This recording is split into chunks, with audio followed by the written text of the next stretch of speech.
I pulled into my driveway, drained from a grueling week at work, craving nothing more than a quiet evening in my own backyard. But the moment I stepped out of my car, my stomach sank.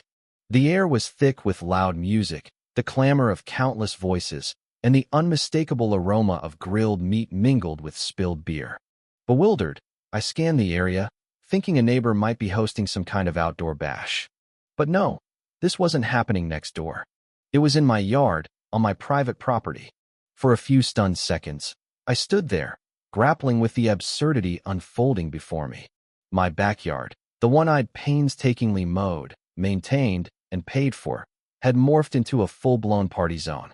Balloons were tied to my fence, tiki torches lined my patio, and a DJ booth, yes, an actual DJ booth, sat by my garden, pumping out bass-heavy tunes that shook my windows. Strangers sprawled across my lawn chairs, clutching red plastic cups, laughing like they owned the place.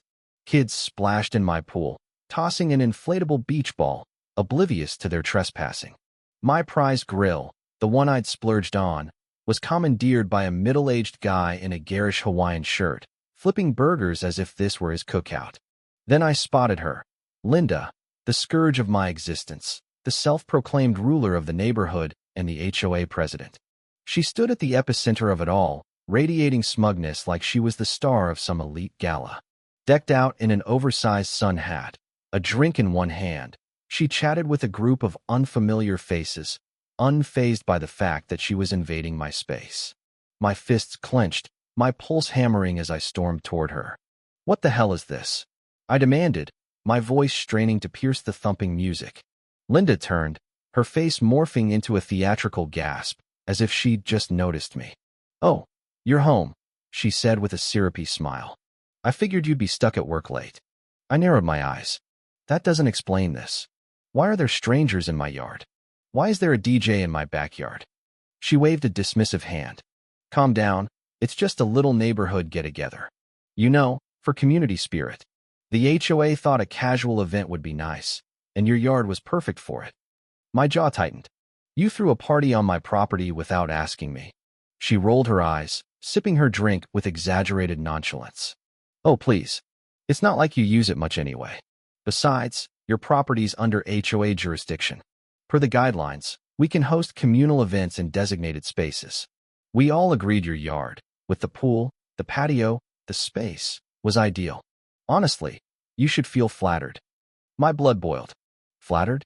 You trespassed, threw a party, and now I'm supposed to thank you? This is insane, Linda." She scoffed, tilting her head with mock pity. "Don't be so dramatic. No harm done. Everyone's having fun. Grab a drink, join in. It's about bonding, you know." My nails dug into my palms. I'd endured Linda's nonsense before. Her petty fines, her ludicrous rules about mailbox colors, her relentless meddling. But this was a new low. I turned, taking in the chaos, a toppled potted plant, beer bottles strewn across the grass, my freshly refinished patio table buried under half-eaten food. Some guy I'd never met lounged in my hammock, scrolling his phone like it was his throne. I took a deep breath, forcing calm, but every instinct screamed to evict them all. "This ends now," I said through gritted teeth. Linda sighed dramatically, shaking her head like I was the unreasonable one. "Oh, don't be a buzzkill. It's almost over anyway. Let them enjoy it a bit longer." I wanted to scream, to argue, but I knew Linda would twist it in her warped mind, claiming some HOA loophole gave her the right. She'd bent the rules so often she genuinely believed she owned the neighborhood, including my backyard. I turned and stormed inside, the laughter and chatter fading behind me. I needed to think. Later that night, after the party finally fizzled out, I stepped outside to survey the wreckage. My yard was a disaster. Cups, plates, and napkins littered the grass, my pool water murky with who knows what, a broken lawn chair floating in the deep end. It looked like a frat house aftermath. Furious, I grabbed my phone and fired off a detailed complaint to the HOA, cataloging every trespass, every violation, every bit of damage. I hit send, feeling a flicker of satisfaction, but I knew how this would go. Linda would shrug it off, the HOA would back her, they always did. Then it hit me. If Linda thought my yard was fair game for HOA events, maybe I should show her what that really meant. A wild, petty idea took root, and I smiled. If she wanted my backyard for a party, I'd throw one she'd never forget. Still seething, I sat in my living room, the mess outside fueling my resolve. Linda didn't even see her stunt as wrong. She acted like she could do anything, twisting HOA rules to suit her whims. Complaining was pointless. The HOA was her puppet. Filing a lawsuit? Too slow. Calling the cops? Useless now. Publicly shaming her? Tempting, but not enough. Then, scrolling my phone, a friend's offhand comment sparked inspiration. If she thinks your yard's public, rent it out for something she'd despise. It clicked. I didn't want just any event. I wanted chaos, noise, something Linda couldn't control. I found it. A local biker club seeking a venue for their upcoming rally. Big, wild, perfect. My yard had the space for bikes, food trucks, and a band. I contacted them, half expecting a brush-off, but they were hooked. A legal rally in a prim HOA neighborhood? They loved it. Within an hour, I was video chatting with their leader, Tony, leather jacket, thick beard, tattoos everywhere. So, your HOA pres thinks she can hijack your yard, and you want payback? Tony grinned. Exactly, I said, smirking. Most folks just sulk.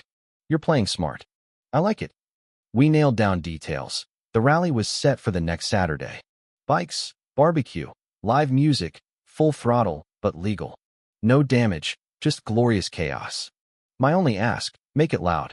The next morning, I caught Linda in her driveway, sipping coffee, smug as ever. She probably thought I'd crumble. Instead, I waved cheerily. Her smugness wavered. Morning, she called, her tone dripping condescension. Hope you've calmed down. The party was a hit. Everyone loved it.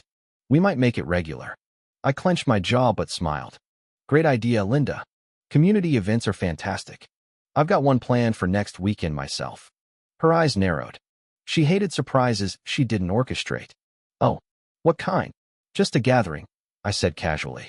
Friends, food, music, community bonding. She forced a tight smile, wheels turning. She didn't trust me. Good. By Thursday, I'd secured permits. Everything legal, untouchable. The rally grew. More bikers joined. Food trucks signed on.